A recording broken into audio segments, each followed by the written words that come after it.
back to Sons of Ours podcast. My name is Tony Davis, and I'm here in the studio with Jacob Machado. Sorry for the long hiatus. Been not quite as on top of things as we hope to be. Yeah, something about summer. I mean, people keep demanding things of me. I was at Steubenville, and surprisingly, someone said, "Hey, I'm listening to the podcast, but I haven't heard it in a while." And I said, "You're not listening to the podcast. You're not anyone's mom. You're under 25. Like, what are you doing listening to the podcast?" So it was edifying to hear that people actually listen. And then I felt guilty because Mike and Ian did so much work building up this podcast for the greater glory of God. And you and I have really, really tried. We've tried very hard. Yes. I think we've done very well when it actually gets posted. Yeah, I agree too. I think we're still on track to take over for Mike and Ian as hosts. Yeah, but they're going to edit and publish and publicize. Definitely, I am on board with that. Yeah, they'll be the roadies. They'll move the gear and do all that stuff. Hey, we find our individual gifts and positions in this life, and in the seminary. That's just how it works. All right, no, but seriously, sorry about the hiatus. Hopefully, you'll hear another podcast before this one's posted. We've got one in the queue, so we're ready to go. We're going to get back on track for July and August. So thank you so much for tuning in, and we apologize for the hiatus that you all experienced. It did not go unnoticed by either of us, but we do have a couple excuses for a hiatus. I was gone for 2 weeks. My dad had a pretty serious heart attack, just out of the blue. A young man, he's young, he's in good shape, and he's super active, eats healthy because my mom cooks like crazy, and she's an incredible chef. So super blessed, and I just get a text from my mom, and it's like, "Hey, Dad collapsed at the gym. I don't know what's going on, but he's in the hospital, and I'm scared." She was freaking out. So I'm on the phone with my brother and sisters, and we decide like this is really serious. We got to go back. Sure enough, I get on the next flight out of Denver to Omaha, Nebraska, where my parents live, and I show up, and it's midnight, and my dad's in the cardiac ICU, just tubed up, like didn't know where he was. I walked in the door, he didn't even know who I was. It took a minute to kind of orient him, so that's pretty scary. I mean, it's like kind of a shock to the system. I've been going through my life. I'm the youngest of 4. I never thought, this is just not on my horizons. Yeah. Like, oh, my parents are going to get sick or something like that. We don't think about it. Yeah. And when I do, I usually doomsday prep, and I just think about all the really cool situations. Like if my parents are in a car crash, I can drive, 8 hours through the night to save them on the side of the road, like these weird superhero dreams. But all things being said, it was a shock to the system. But praise God, I experienced a lot of prayer support from the communities here in Denver, but also in Omaha, in Tennessee, where our family's from, and all over the place. So I was very thankful to all those who reached out, to all those who cooked us food, brought us bourbon in the hospital, stuff like that. We were very thankful for. And it was a really beautiful opportunity to kind of see the universal church. Yeah. Like I think I told 3 people the night that I left, and that's because I had to cancel. I was going to a concert. And I'd cancel, and I was like, "Hey, you guys can use my ticket." And then before I know it, I'm getting texts from grandmas, moms, people's parents, and you realize how many people you really, really are connected to. Yeah, and be it direct connections or just kind of passing connections or friends of friends or family member of friends, and you get people praying for you. It's not the best reason. Always, suffering is what shows us the reality of our connectedness in the body of Christ and the church, but. It is a great grace when you do see it. No, it is. But it's also really beautiful, like to experience firsthand just the Holy Spirit working, because I also got texts at these opportune times where I'm just kind of like drained from the stresses of family life in a hospital and trying to make peace and keep everybody going. And then I'd get a random text from a guy that I haven't seen in years, and he has no idea my dad's in the hospital. He has no idea what I'm going through. And she's like, "Hey man, I was just thinking of you, thought I'd throw up some prayers. It actually happens often. I just thought I'd let you know." And I'm like, oh my gosh. In this moment, I'm seeing that inspiration to intercession that we all have that experience. It's like that person pops into mind and you're like, I don't know. I haven't talked to this person since junior year of high school. Yeah. But I'll say a prayer. Yeah. It's like, why am I praying for my first girlfriend when I was in kindergarten? Like, who knows where she is now? And that's probably all I need to pray for. It may be she's going through something like your dad. Yep. And Yeah, it's beautiful. Yeah, so but your dad's doing all right now? He's doing great. Yeah, we're trying to hold him back. He's ready to go run a marathon and get back to work. But, he got his chest cut open like a week and a half ago. So we're trying to hold him back. I just got back Thursday, helped with the transition home after his quadruple bypass and all that. So it's good to be back in Colorado. I realized the beauty of parish ministry, but also the stresses. I get back and it's just like hit the ground running. And all the things that you missed for the last 2 weeks. And, you have these deadlines. You need to get this stuff done. So really beautiful. And I'm super happy to be back. I'm excited to keep going this summer and to be here, at the seminary. Yeah, I have way less of an excuse. I could have posted the other podcasts in the queue while Tony was gone. And I just was a little bit lazy. Busy praying for me? As a little, my dad? Yeah, busy praying. I was flojo as the...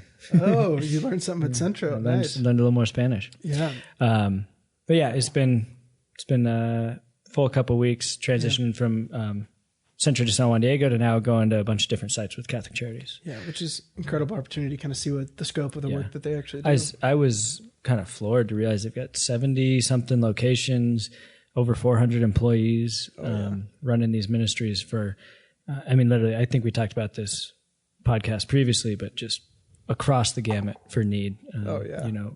Pregnant women with young children, homeless, elderly housing, elderly day centers, early childhood education. And that's just scratching the surface.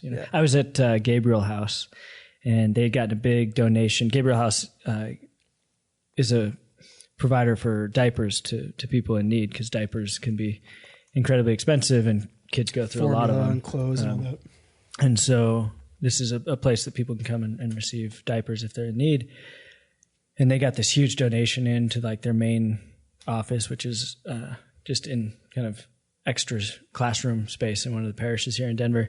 And we're counting out the diapers and stacking them up by size. And there's like 144 some thousand diapers that we had counted and stacked. That's a lot of poo. And they give over 300,000 diapers a year, and they're trying to up that more and more each year because the need's there. I mean, even now, what they're able to provide is only a portion of what a kid can go through in a week. So, so it's just cool to see the scope, and it's not always these huge, big picture things. But it's like we're taking care of a family with a kid that's running around in diapers. Yeah, I think one of my favorite things. I did that assignment last summer, and I'll never forget this moment where we were at an elderly daycare facility. Just kind of a center for them to come hang out. They eat lunch together, so they're not alone. And I was there on like a Wednesday, and they're like, "Oh, Tony, you want to come tomorrow?" And I was like, "Well, what's tomorrow?" They're like, "Well, we're going to Black Hawk." That's what we were there the day before Black Hawk. Why don't they send us when they're going to Black Hawk? I know. I was like, Black Hawk is where all the casinos are here in Colorado. And I just died. I laughed to myself thinking like, wow, this is real. Like you just hop on a bus and go to the casinos because it's entertainment. It's just something to do to get them out. And I'll just never forget that. It was like a stereotype that I was more than happy to experience. But no, Jacob and I were chatting because we were going to record right as I left to go visit my family abruptly. But what I wanted to record was kind of, I know you've heard my story. I did a podcast about marijuana at the podcast a few months ago. And I realized we don't actually know that much about you, Jacob. We don't know your story, your life. We just know your name and that ugly stash you have on your face right now. I've got my summer stash going. It's delightful, really. Don't let Tony ruin it for you without seeing it yourself. Yeah. I think that's the third time you've said that on the podcast. You just don't know that much about you, and you've tried to coax it out of me a little bit more of my story at a time. So you've gotten a little bit here and a little bit there. Yeah. But well, I figured since I just experienced my dad have open heart surgery, we're just going to cut you open right now. Yeah. And we're going to pull it all out. Fair enough. And experience it. I don't know that we can fix anything, but we're definitely going to hear about it. Are you licensed and qualified for this surgery? Not at all. All right. Not at all. So, but for some reason, I get to wear clerics, and people trust me with things like this for some reason. So, but yeah, I just thought we could hear a little bit more about your story, kind of where you come from, and kind of what brought you to seminary and what that discernment journey looks like. Yeah. Yeah. And I've shared, if you want to listen to some of the past ones me and Tony have done, you've heard a little bit more of my childhood or college experience and community and stuff. Or my favorite line of why you learned all your hobbies. You could give the name of the girl for each hobby that you have. I've learned a bunch of hobbies to impress women. And now many of them I just enjoy doing, by myself. Which I still find funny. So I guess I'll jump in more on the side of discernment, discerning vocation, discerning role in life, and kind of what brought me to seminary here. Yeah. It's funny, as soon as you're in seminary, people get super excited for you to be a priest. Of course. And understandably so. That's the trajectory and the track we're on. Mm-hmm. But it is a process. It's a discernment process. There's a typical 7-year program of formation before you're ordained a priest.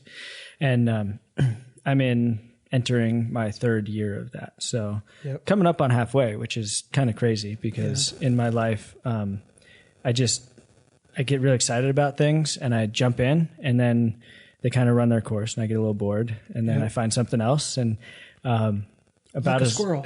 Exactly. About as long as I stay on something is like 2 years, year and a half, 2 years. I start getting this itch of like, I just want to be doing something else. And so I even felt that a little bit this past year, year and a half into seminary, coming up on closing out 2 years. And I'm like, man, I feel a little antsy. I want to go do something else. And it's like, well, what? And it's like, I don't know, anything. And so I knew because I've been growing in discernment and ability to discern my heart and my desires and what's motivating me and the movements of the Spirit. I was able to say, okay, there's a pattern here that I need to resist, a pattern of fleeing something after a couple of years because now I'm bored or it's not exciting anymore or new or novel. Yeah, it's no longer novel. Exactly. Yeah. And you got to kind of lean into it a little bit more. And so I kind of, in that moment, as part of my discernment, learned or recognized that, I need to push through the 2-year mark before I can make a really good discernment of seminary, of priesthood. Mm-hmm. And so that's kind of just a little microcosm of the type of discernment we're learning to do here at seminary. But it is a process. And, guys come and guys go, and not everybody who enters seminaries are ordained a priest 7 years later. And just this summer, I was talking with somebody who was asking me about seminary formation and how long till I'm a priest and all this stuff. And I kind of started sharing a little bit about this and shared with some of the struggles and some of the doubts about it at times. And she was just kind of like taken aback for a minute. Like, wait, like you're not sure you're going to be a priest? Yeah. What do you mean? You look like a priest. But you're talking about spiritual things and you seem to know stuff about the church. Like, aren't you a priest? Aren't you?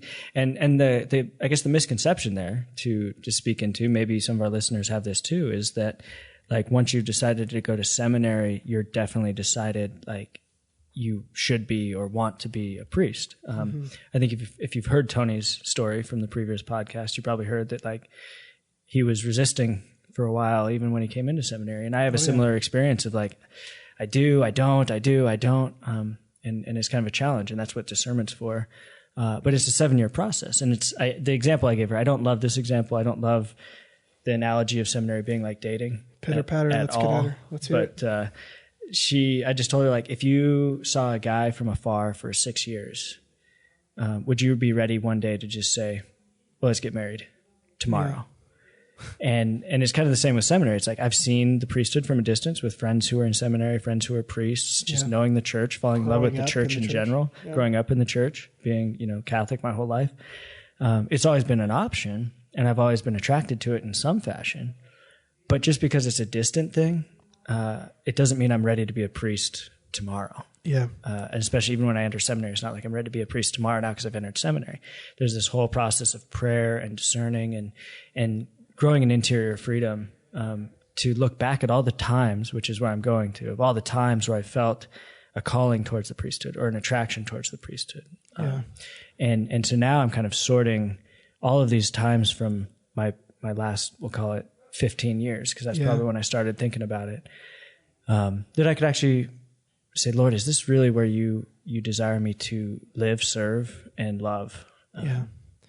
Yeah, and that's the thing is like a lot of people, you hear guys, especially in colleges, and praise God that we have this opportunity, with Focus being in a lot of public universities, we have a lot of guys that, oh, I'm discerning the priesthood. I'm discerning the priesthood. But one of the best tips that a priest ever gave me was like, you don't discern the priesthood until you enter seminary. Like that is where you discern the priesthood. Yeah. So it's not like you enter seminary because you're going to be a priest. No, you enter seminary because your heart is open and you felt some semblance of a call, or somebody told you to, in my case, and a lot of guys' cases. And so you give it a shot, right? You say, Lord, I'm going to give you my entire heart. And while I'm here in formation, I'm going to surrender everything to you. And then you're going to take that heart. You're going to form it either to be a priest, a father, a brother, whatever it is that you're calling me to be. But we don't get to discern unless we have the opportunity to do that. And that's what seminary is. We've talked about that too, like the beautiful gift that SJV is for our lives. It's just this beautiful place that we are able to do that. We are free. The schedule, our classes, everything about this place just kind of, builds us up to discern. It is just the perfect place for us to do that. So praise God for that. Yeah, discernment has to be active. Again, being in seminary now, young guys will come up and talk to me about, well, how do you discern? How do I know? And I'm like, feel somewhat like the blind leading the blind because I'm still discerning and still figuring it out. But I kind of tell them, I was like, your discernment has to be active. Oh, yeah. So it's not sitting off on the sidelines of the arena and like thinking about asking that girl out or thinking about talking to the vocations director. It's actually going and talking to the vocations director, which is something that I took a long time to do. Yeah. Or actually asking the girl out. Or maybe there's 3 girls and they're like, I don't know which one. That was my experience in college. You just go ask one of them out, So to actively discern means to be putting yourself into that arena to see what the Lord is doing there. Yeah. And so that's just my shout out to anybody who's trying to figure out discernment, who's not in a vocation right now. Yeah. Just be open to the Lord and be active and be free in it. And it took me a long time to learn that. For sure. Actually, just to kind of, this isn't going to be a chronological story of my discernment, but I've just got some stories of like moments. Give us the Spark Notes version, if people still know what those are. So I'm just going to jump in to 2012. I was in summer of 2012. I was in India on a kind of mission service trip. Time out. What? Yeah, you didn't know about that? You're in India. India. Okay. So we went Mumbai, Goa, Chennai, Calcutta. So I was in Calcutta for 2.5 weeks with Missionaries of Charity. Oh. And during this time, one of he's now a priest. He was a brother at the time. Was my spiritual director as well, and so I was doing a lot of discernment work with him at the time. I like how you said that, discernment work. Yeah, because it really is. It's work. It's a labor of love. And at this time, like everything inside of me wanted to pursue marriage, to go back to my senior year at Franciscan University and like get that, ring by spring, be dating somebody, be engaged and get married like the summer out of college. That was what my desires were in my heart at that moment. Yeah. Well, at the same time, I had a lot of people that I encountered, some people who were on the trip with me, and then people I'd meet at each site, constantly asking me, well, I think you'd make a good priest. Have you ever thought of being a priest?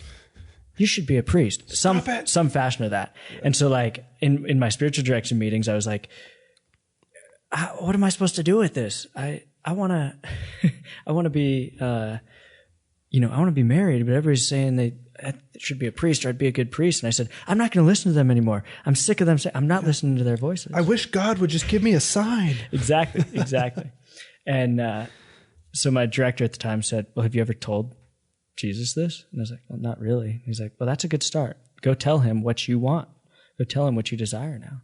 Yeah. And so I went into prayer, and this is like in Calcutta where there's crows cawing, there's horns honking, there's hustle and bustle everywhere. There's poop in the streets. Every sense is being bombarded at all times. Yeah. And yet I had like such an interior kind of quietude in my prayer there, which was amazing because we're there to serve and work, and we're praying with the missionary charity fathers and the sisters. And there's just this really freedom in prayer. And so I offered it to the Lord, and I said, Lord, I really want to be married.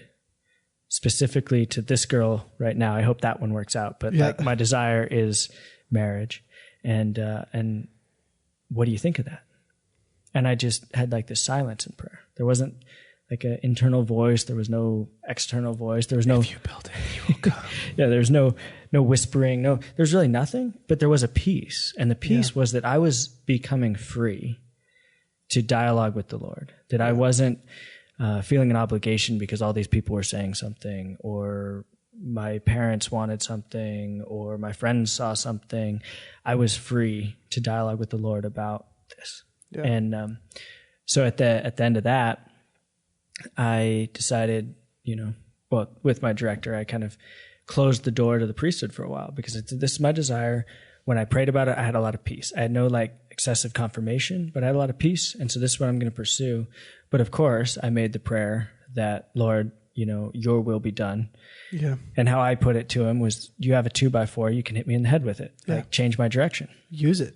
And as we get later in the story, you'll start to see some of those 2x4s. Yeah. But this was in 2012, and I'd been thinking about the priesthood before that myself as well, but at this point, I just really didn't want it. I heard it's kind of the cool thing to do at Franciscan. Exactly. Like you have to at some point. At some point, you have to. Yeah. And sometimes it's to like impress a girl. You're like, oh yeah, I'm totally thinking of the priesthood. And then they're like, oh my gosh, she's so holy. Yeah, chalice chip. Yeah. But one of the huge lessons that I learned in that, another kind of image that came to me while I was praying around this issue in India was, I kind of had this image come to me in prayer that I was in this kind of circular fenced off area, and I had a shock collar on my neck. And Satan would let me pursue any of the goods outside of that circle so long as I wasn't sprinting to jump over it. Like if I was ready to run towards it, he'd zap my neck and turn me to the next thing or to the opposite thing. Yeah. And so if I'm thinking about the priesthood, he would throw everything in my way to make me turn back towards marriage.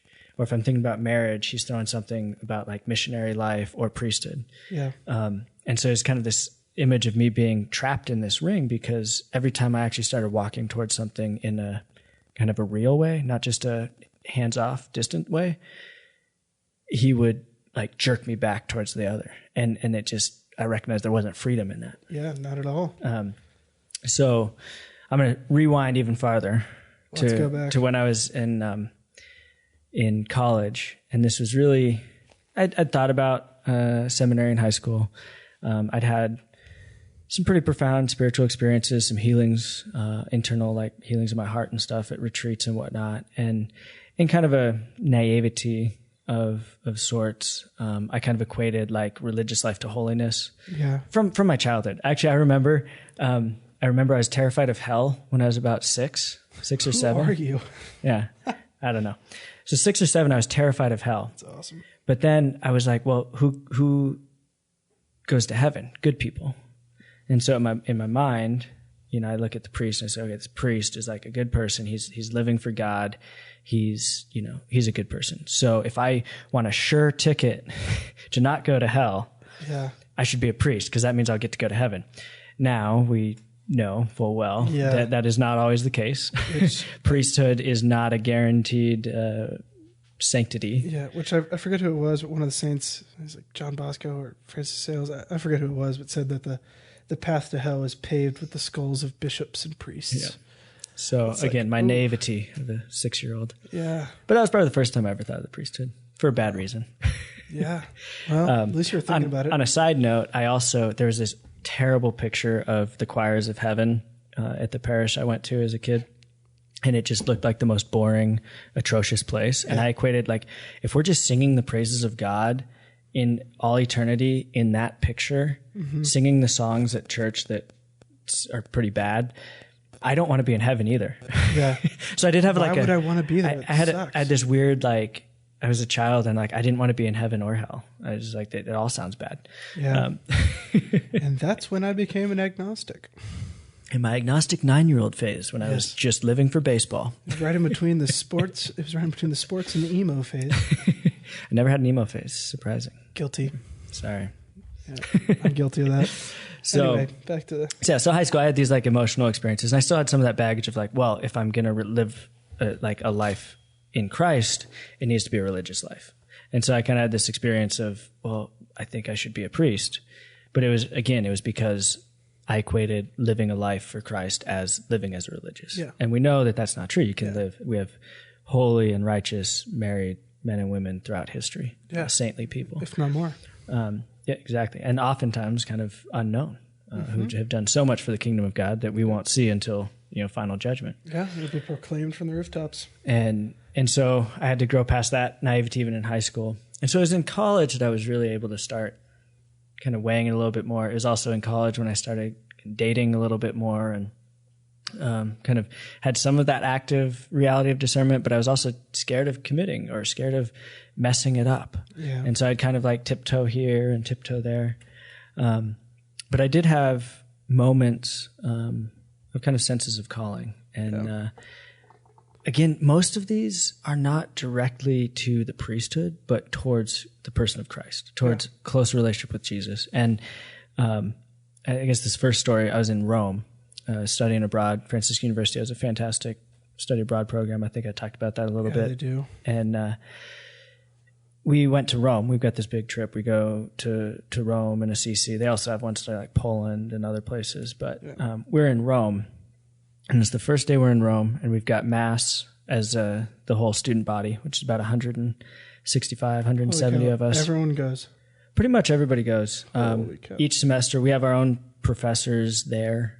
So it's all Franciscan students, and there's room for like 200. And so it's usually around 150 to 180. And most people who go to the university go. It's just like a petri dish for short-term relationships. Well, that's 100% true. I have found a few have actually succeeded. Wow. But most of them, not so much. That's incredible. So while we're there in Rome, we're at Mass, and we get to the Our Father.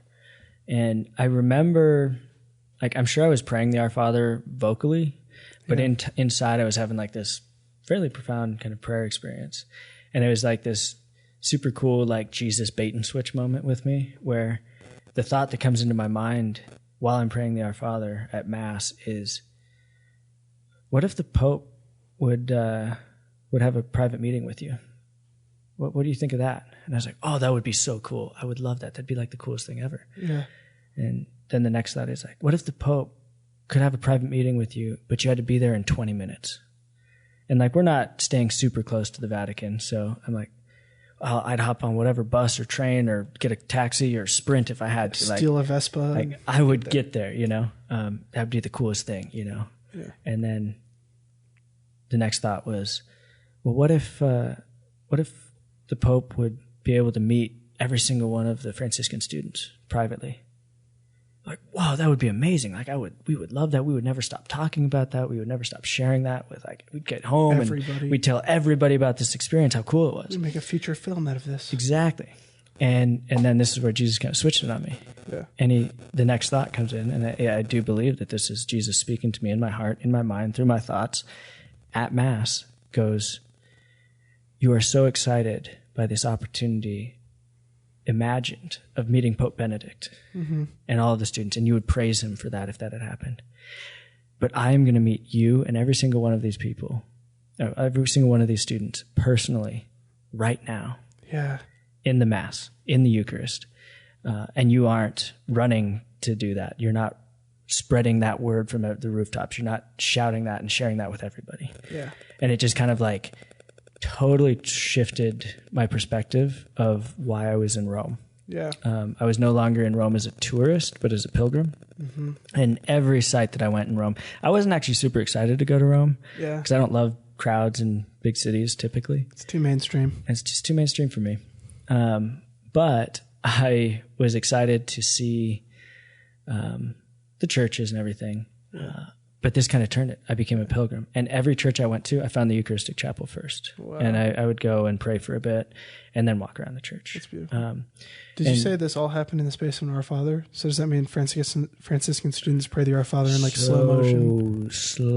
No. But I mean, how many times have your prayer experience has been like this like stretching of time? Like all of this happened literally in the matter of a minute and a half. And that's just it. It's like people, you can't fathom that until you experience it.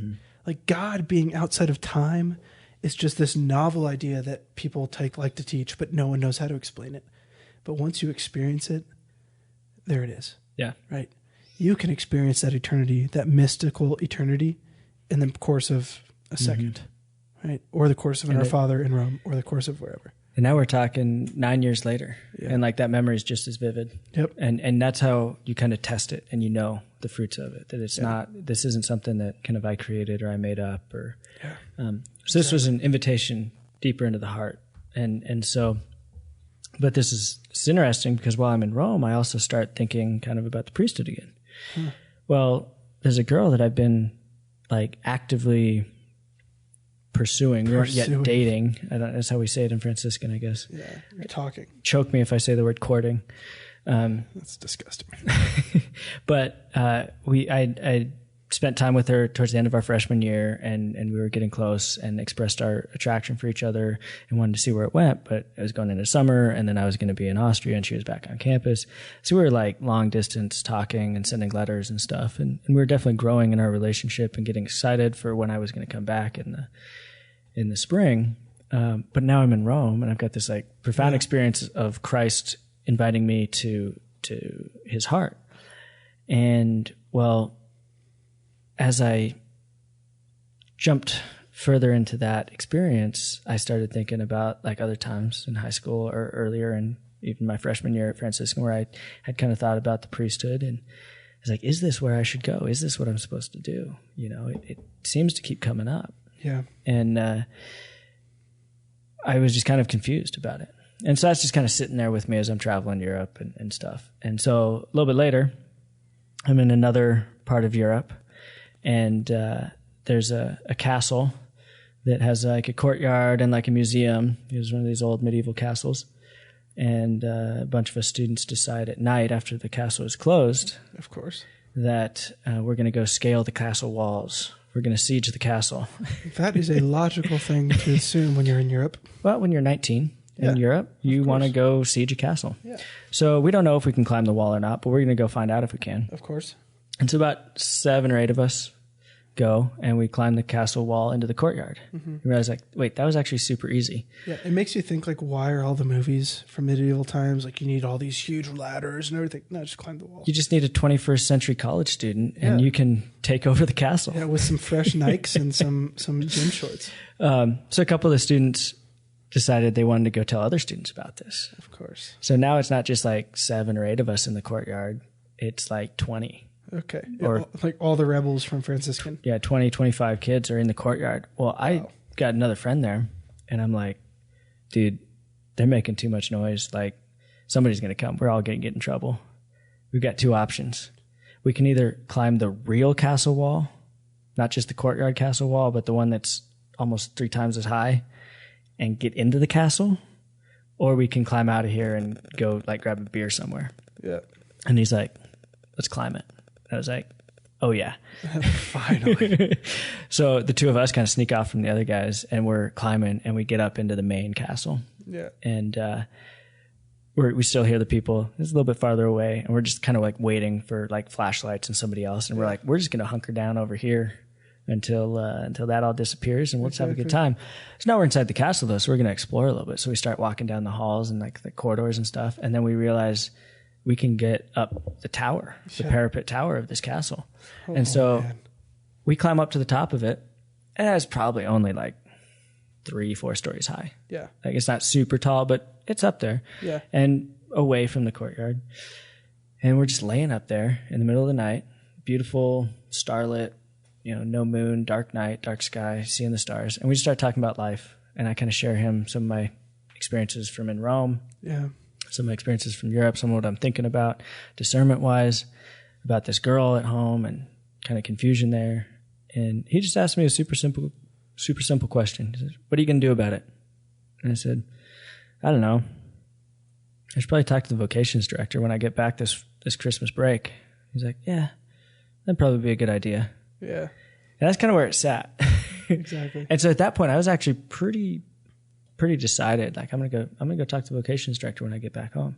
Yeah. Well, that was until I got back from this particular trip, and I'm talking with this girl who I'd been talking to, and she lets me know that she had booked a flight out to Denver to visit me during Christmas break. Of course. Of course. So now you're seeing, this is 2010. It was 2012 that I learned about the shock collar. Like you can only go so far one way. So you're still like running around with your head chopped off. You have no idea what's going on.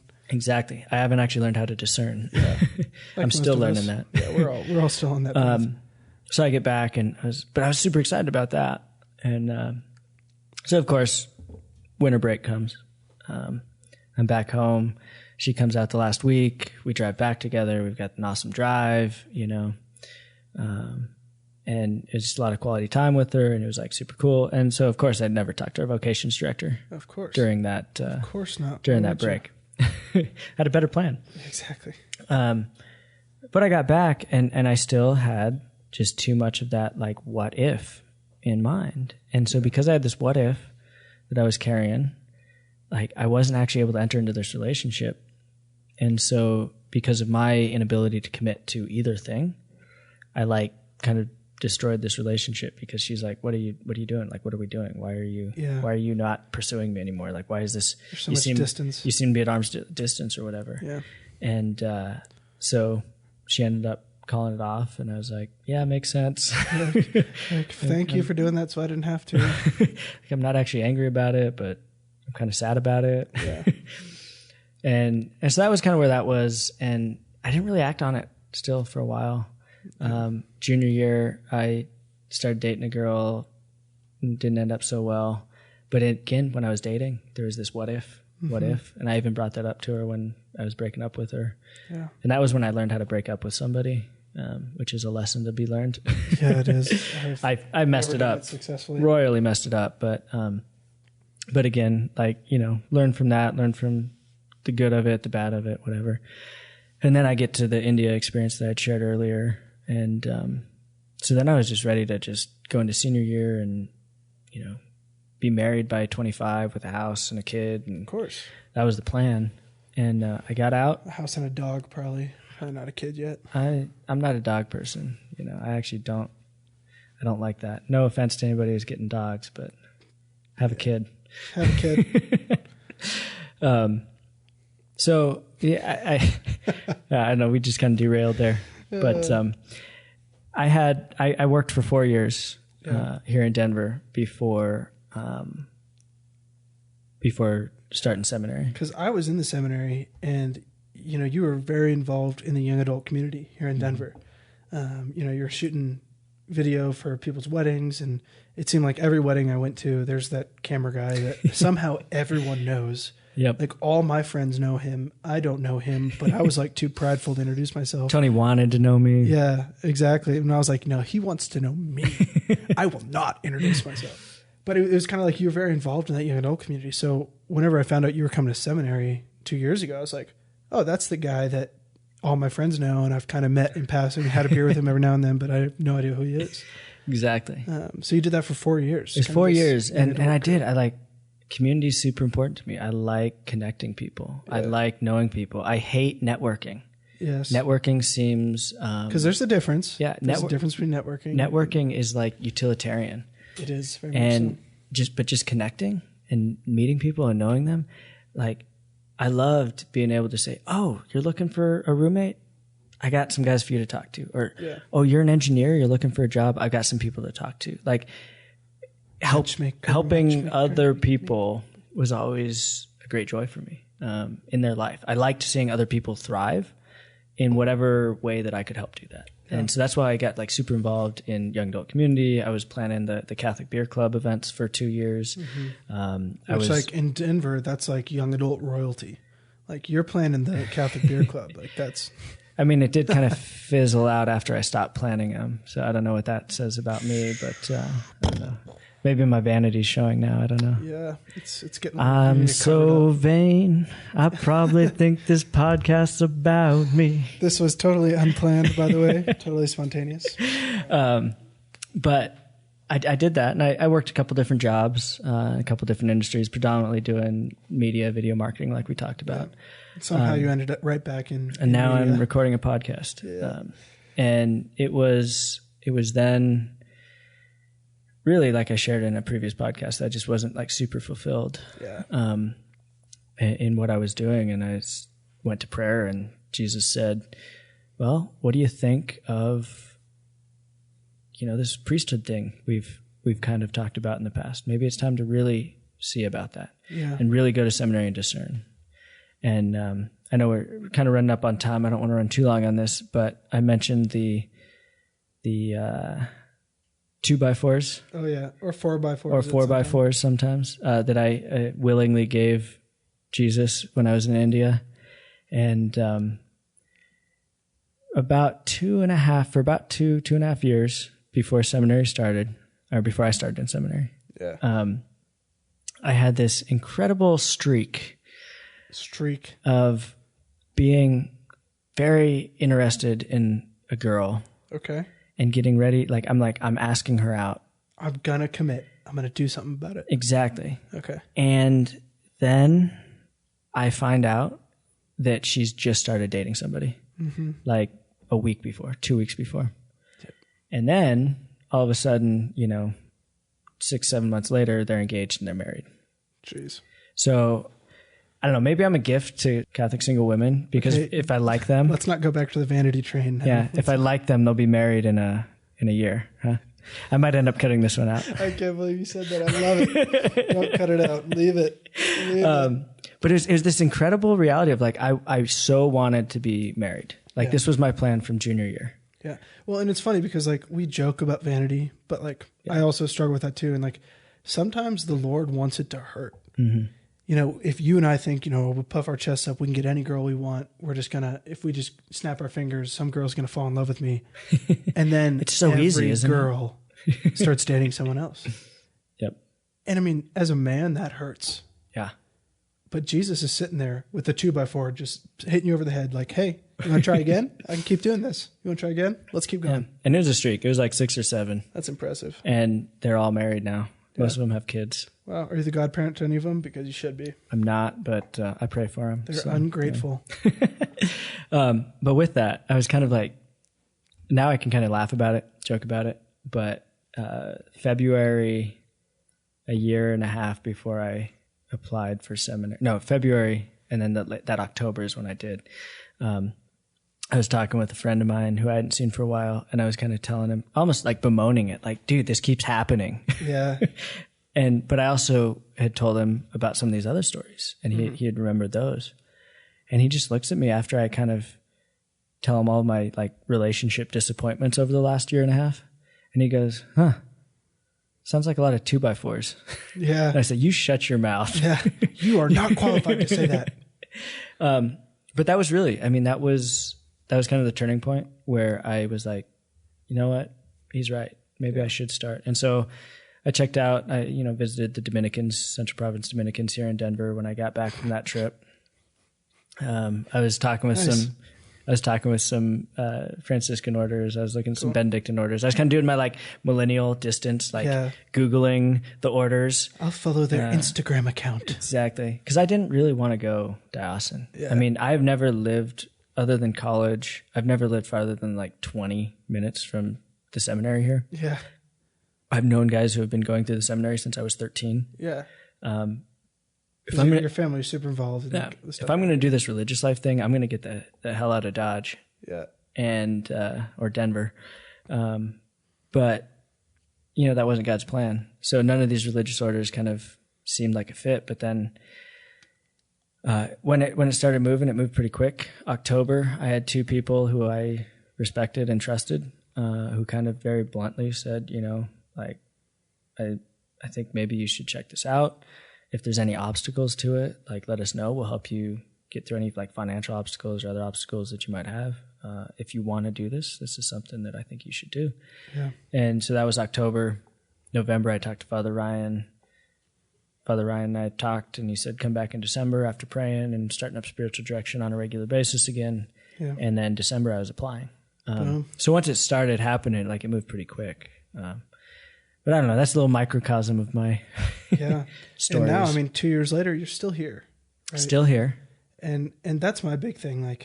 You can't discern until you come. You can't make a commitment. I'm going to get on a soapbox here for 30 seconds, and then we're gonna close up. But I was just talking to these young adults at our parish, and this guy's talking about how, he's talking to like 3 different girls right now.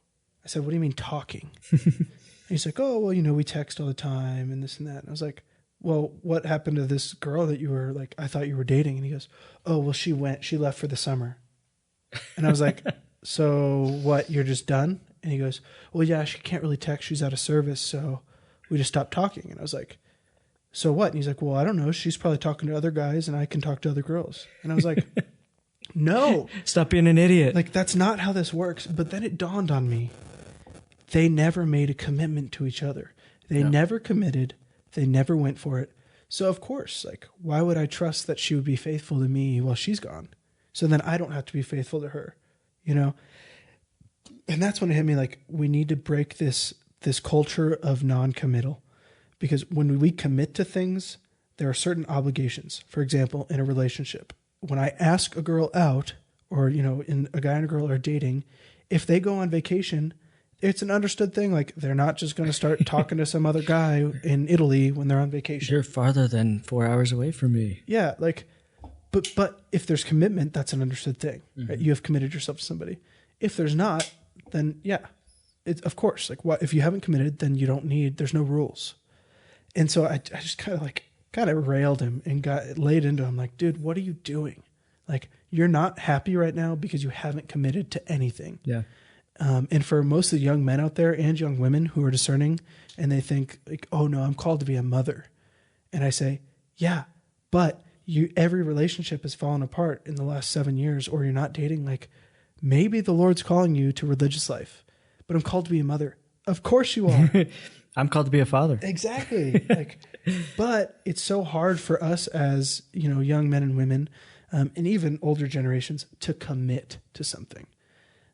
But once you commit, the fruits are endless, right? And that's when you are truly free, once you commit to something. And it's strange because there's definitely, in so many of us, there's this kind of coexisting desire for commitment because we know the freedom it can bring, exactly, but also terror of commitment because of what we have to reject when we commit to one thing.